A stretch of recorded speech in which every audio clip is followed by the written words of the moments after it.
На мені коса, творю чудеса, я слова кидаю на вітер. Розплела косу, в ЦВК несу декларацію, все відкрито, святая.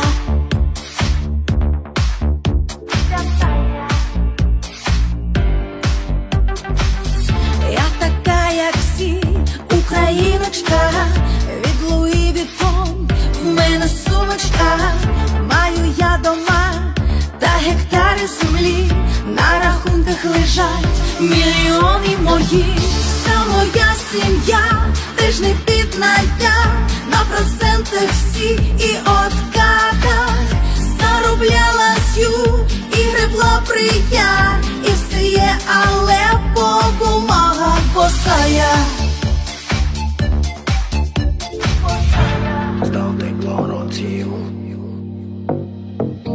здав декларацію. Фірми я записав, квартири записав, машини я вказав, під них 2 паркомісця. Гроші всі показав, і навіть я вказав, що в курточці зими залишилось 4,20. І кажуть: Вова, Вова, навіщо так много? Вова, Вова, є простіша дорога. Юля, Петя, казали нічого, їм так похуй, їм так похуй. Я покажу тобі, як треба все робити, свої активи десь на 10 поділити. І не забудьте бізнес і скоріш продати, пообіцяти, я всюди чую зе. І звідки тільки клоун цей прийшов, послав його б я же. Це ж бізнес не шоу, наш бізнес не шоу. Вов, ну ти шо? Шестеро деканний, я кандидат, вже багато років. Я депутат,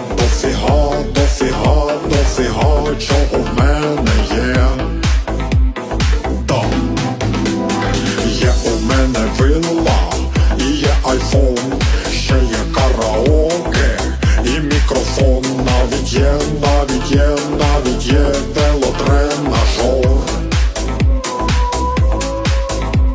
Ще є бабла, в мене море, бізнес, готівка, офшори. Нічого ніхто не говорить, так не говорить. В мене є фішка одна, все це записано на Лену, Свету, Віту, а на Росіту. Фіктивну сеньориту, оформлю я півсвіту. На Росіту, а ваша думка в пиз.